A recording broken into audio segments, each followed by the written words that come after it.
college theme presentation. I'm Bridget, I'm the chemistry instructor. So we're gonna be talking about chemistry stuff. Neither of those two songs were about the direct presentation, but I couldn't come up with a good one, and they were both fun, so it's fine. So it was pointed out to me that there is an emerging trend in college theme presentation titles. Mr. Oki gave his presentation, Hammer Time. Mr. Maher gave his presentation, Hammering Out Change. And I am one to rise to a challenge. So, hammer? What hammer? We're going nuclear. Go big or go home, okay? So we're going to talk specifically about nuclear power. I don't think it gets talked about enough, and I think it's really important to where we are currently. And fair warning, this is a huge topic. There is no way I'm talking about all of this in 15 minutes, or 20 minutes, or a day. You could build a whole semester class on nuclear power.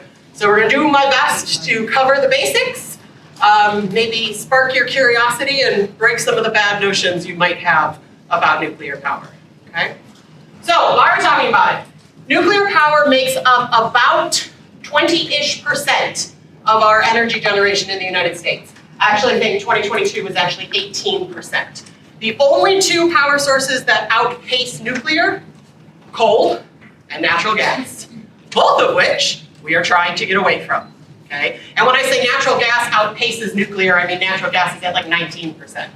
So almost equal. So really important.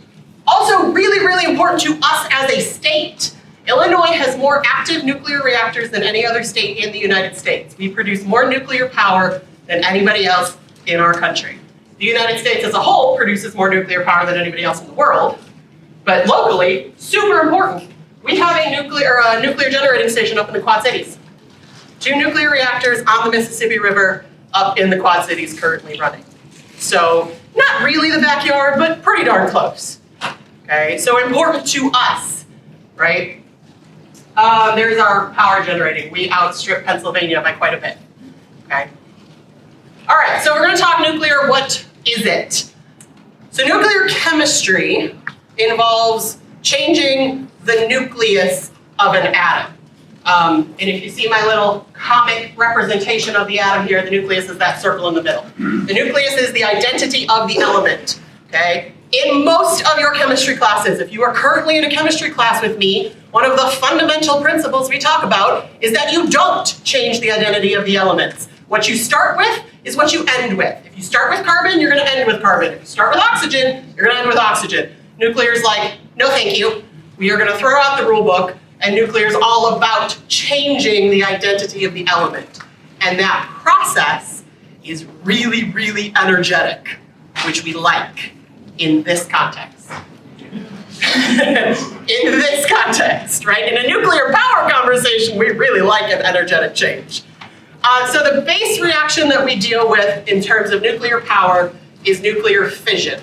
Fission means breaking, okay? So most power plants will operate using uranium-235, at least traditionally, will operate using uranium-235. So this is the nucleus of uranium-235 blown up so you can see it. A little neutron comes in, joins the party, everybody freaks out. It's one too many people, can't have it, and it basically blows up, right? It splits into 2 new elements, and then 3 new neutrons, and a whole lot of energy. Our job is to try and capture that energy in some way, shape, or form. And we do that with a nuclear reactor, okay? Now, potential problems. You start with 1 neutron. I lost my pointer. You start with 1 neutron, you end with 3. 1 becomes 3, 3 become 9, 9 becomes 27, and suddenly you have a whole lot of energy. If you don't control it, this is the same principle that nuclear bombs work off of. Same principle, it's just a matter of control. Can you control it or don't you control it?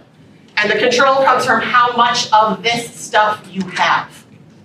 Too much is bad. Not enough, you're not gonna get any energy out of it. So there's a delicate balance here. All right, so how does a reactor work? It's the same principle as a coal-fired power plant. You generate energy in the form of heat, you boil water, you make steam, steam spins a big fan, and the fan powers the generator.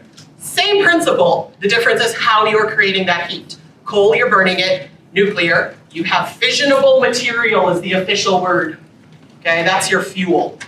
So uranium-235 occurs in nature, 0.7%.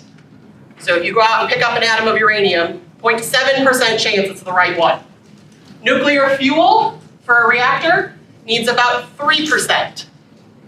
Nuclear fuel for a bomb needs about 30%.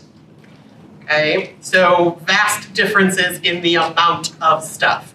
But you need the material. Nuclear fuel comes in what we call pellets. It's about the size of the tip of your thumb. It's like a thimble. That's how big a pellet is of nuclear fuel. 1 pellet of nuclear fuel can give you as much energy as 2 tons of coal.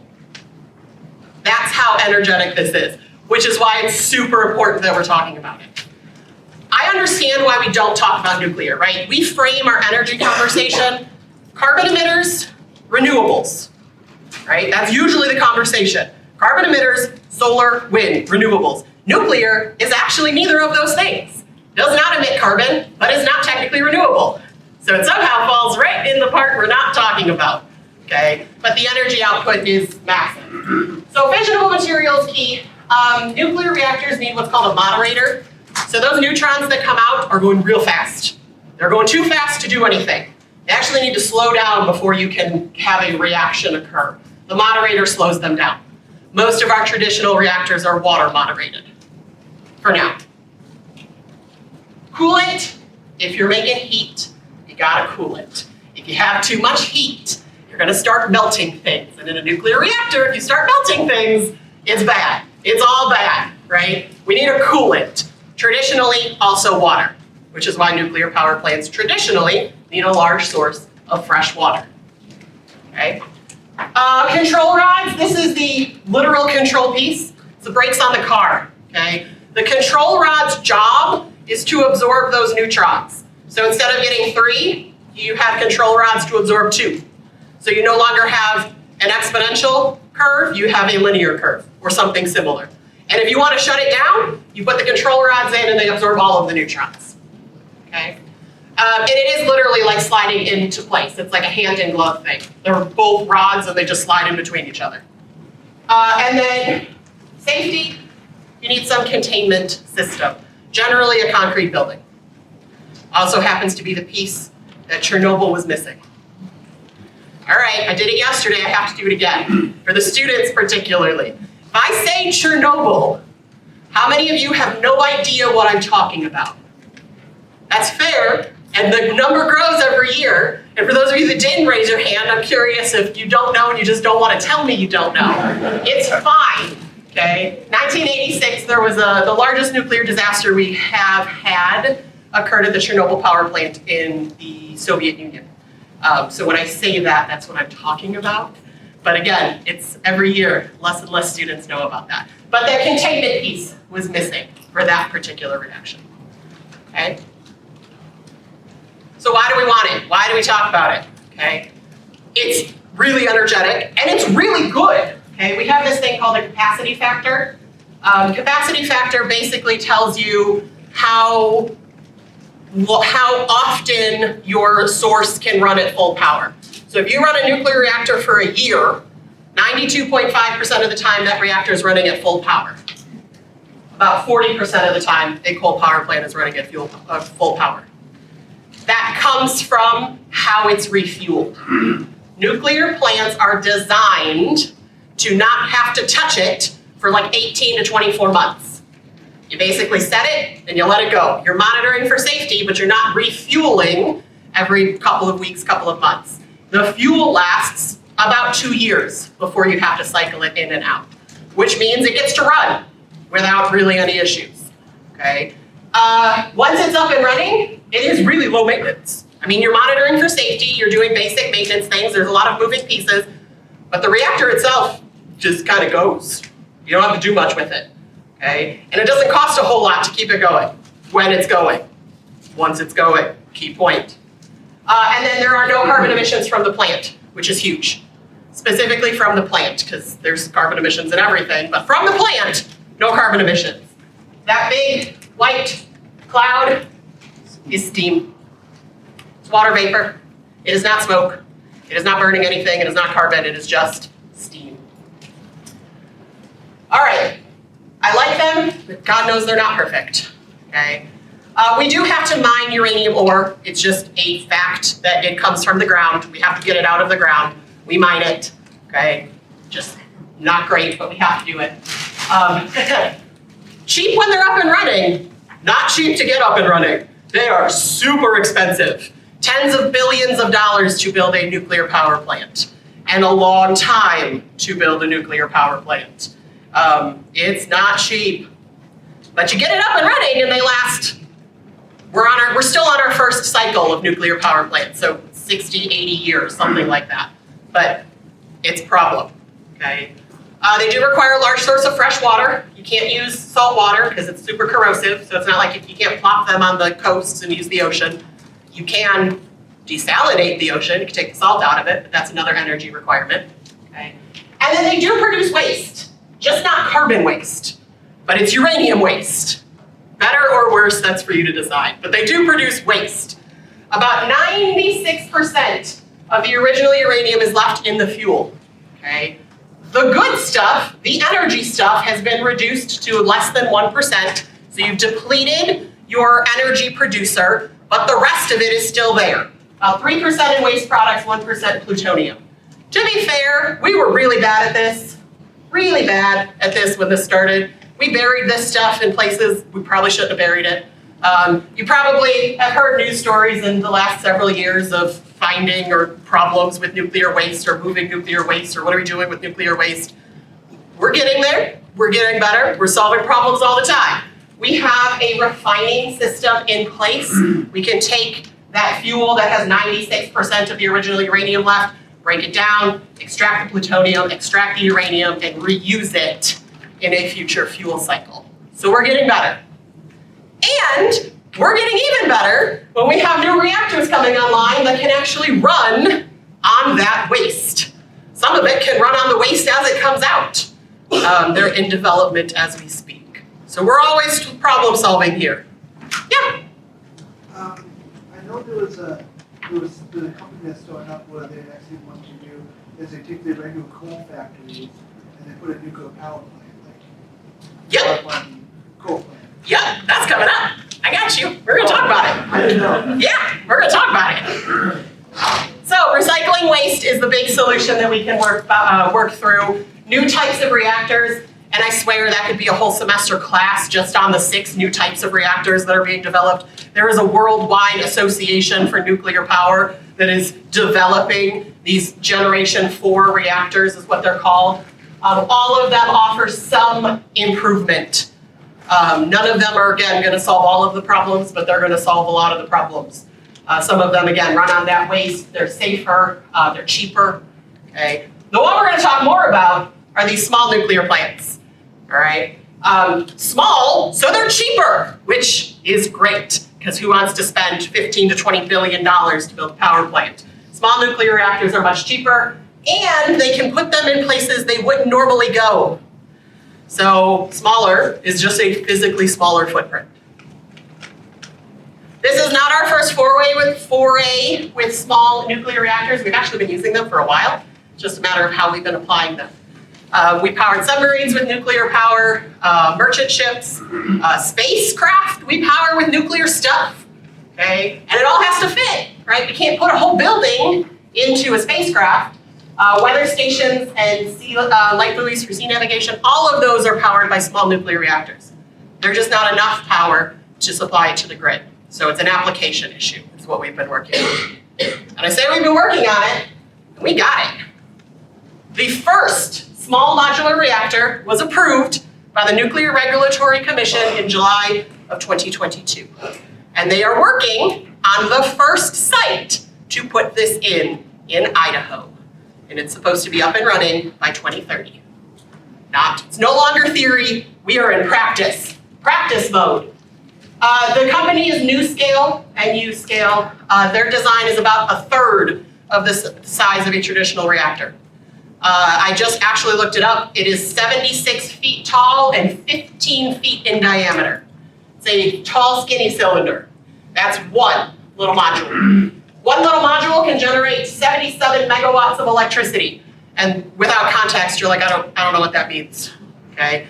The coal power plants that have been decommissioned and are being decommissioned are averaging 97 megawatts, and currently we're in about 145. Is that average per year, or what's that average? Average is over that time frame. So any coal power plant that was decommissioned in that time frame, they averaged the output. They were averaging 97 megawatts output from 2010 to 2012, and we're currently in this guy from 2015 to 2025, averaging about 145. But that's one or two of these little baby modules. And we know that nuclear runs better than coal, and it runs longer for the year, and so you can replace a 97 megawatt coal plant with a 77 megawatt of nuclear and be perfectly fine, okay? And then module means you can string them together. So you don't have to have one, you can have two, you can have four, you can have six, you can have 12. They have plans for the 4, 6, and 12 are kind of the company's standard configuration, but the idea is that they're modular, and you can add what you need. And you can start with a little one or two, and then you can add more as you need it. Takes that capital cost, that risk to investors down a little bit, okay? I spent all morning looking up more information on this, and I probably could have given an entire 15-minute presentation on this. These are really cool. I mean, like really, really cool. One of the coolest things I've delved into lately. They're super safe, they're small, and they're really energetic. And I'm really, really excited. The first one's going into Idaho, that, like I said, will be up and running in 2030. And then they're working worldwide to get this globally. And yes, these are the ones that they're talking about taking and popping into where the old coal-fired power plants used to be. You can decommission a coal-fired power plant, you can pop a module in or two in the same or less square footage. And so you have that potential to bring back that power plant on something that's not a carbon emitter, which we like. There it goes. I had this little video. I'm out of time. I want to turn it over to you for questions and comments. So this is on YouTube. If you just look up NuScale Power on YouTube, there's videos everywhere. And then if you've piqued your interest. Yes, Douglas? The skeptic in me, Yes? or perhaps it's the cynic, suspects that safe nuclear power is sort of the equivalent of clean coal. I mean, I don't doubt you, but you know, power companies are almost always for-profit enterprises. I don't trust them. I understand completely. The human species are not to generally be trusted when it comes to things like that. The regulations surrounding nuclear are large and in charge. Again, you have to trust the government to kind of enforce them. I will say that we have been using nuclear power in the United States since 1970 was really the ramp up. And other than the big ones, Chernobyl, Fukushima, and then there was an incident at 3 Mile Island, there really hasn't been a whole lot of issues. Oh, I saw the China syndrome. Don't tell me. Thank you. I appreciate that. No, and I agree. It is something that we have to consider, and it's something that we have to demand that then companies are going to follow these safety regulations. And they're changing the chemistry. It's not the same chemistry. Correct. Traditional. This is Right. a whole set of different chemistry going on. Right. But yeah, I understand. I got it. I'm with you. Yes. What's the difference between the RBMK reactors that Chernobyl had when it exploded and our reactors now so that doesn't happen again? So many things. The RBMK reactor used graphite for the moderator, so that thing that slows the neutrons down. Graphite is highly flammable, so they put something highly flammable and something that generates a lot of heat and then expected nothing to go wrong, which is a terrible life choice in my opinion. What happened at Chernobyl was more operator error than reactor error. The operators were trying to meet requirements set on them by the government, and they did things they shouldn't have done. And then it didn't work out well for anybody. So is that possible to happen again then? That particular disaster, I would say, is we don't have RBMK reactors in the United States. We don't have that design. I'm not saying we could never have something with operator error, but that particular incident we wouldn't have here. There's too many differences. Yes? Well, the problem with getting more people to go on to Nuclear is the cost. Yes, absolutely. Most people in the United States and most people around the world really don't like nuclear because they think about the events that happen. Yep. Absolutely, you're absolutely right. Cost is a huge barrier, and these mini modulars helps, but it's still gonna be expensive. And then fear, right? I wore this shirt for a reason, because when we don't understand something, we oftentimes think of it as magic or hocus pocus, and then we don't have to worry about it.